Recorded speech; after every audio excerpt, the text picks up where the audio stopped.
Welcome back, Acadiana. Let's discuss the active tropics to begin the full weather. We got Invest 94L, Tropical Storm Umberto, and just towards the northeast is post-tropical cyclone Gabrielle.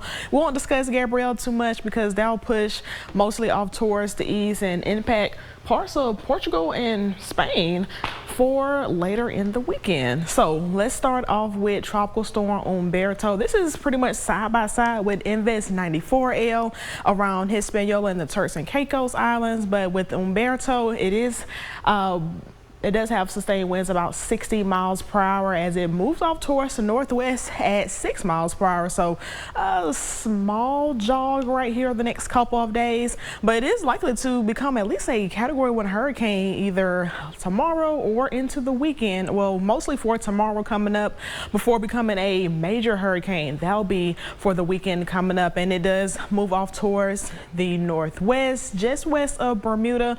So for now, it does remain in the open water of the Atlantic, but past Tuesday we'll see once we get more data in here. And check out Invest 94L. It'll continue to pass through the Bahamas, but check it out, the spaghetti models have it mostly going off towards the west, impacting parts of the Carolinas, possibly Georgia.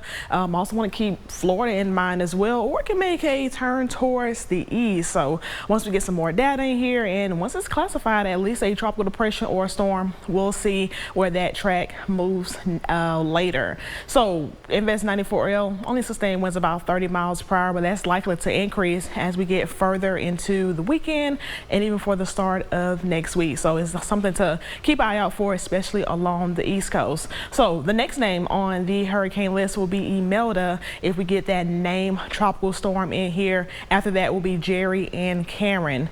Now back to Acadiana. Rainfall has mostly been for our coastal parishes from Vermilion into St. Mary, so at least a quarter of an inch to almost a little over 1 inch of rainfall in these areas. But north of Interstate 10, it stayed very dry today. This was due to the cold front that stayed mostly along our coastal parishes, bringing in some rainfall. But after today, very dry conditions for at least the next 5 to 10 days and drought conditions. So the rainfall that we had yesterday does not go into account with this drought monitor. The cutoff is on Tuesday, so we'll at least see some changes in that drought monitor coming up next week. But right now we got moderate drought now up to a 5% compared to last week at 1%. So drought conditions continue to spread across Louisiana, and with dry conditions continuing for the next week or so, we're likely to see that spread as well. So with the cold front, that'll continue to push off towards the east. High pressure that'll build in for the weekend. So nicer mornings in the low 60s here coming up, and it'll also be very dry with more sunshine in the way both Saturday and Sunday.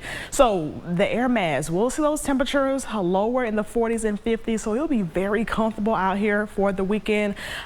Great to get out and enjoy that. Temperatures won't be so hot either, most in the low to mid 80s for the weekend. So all weekend plans are a go, and this will be great, especially in time for high school football tomorrow.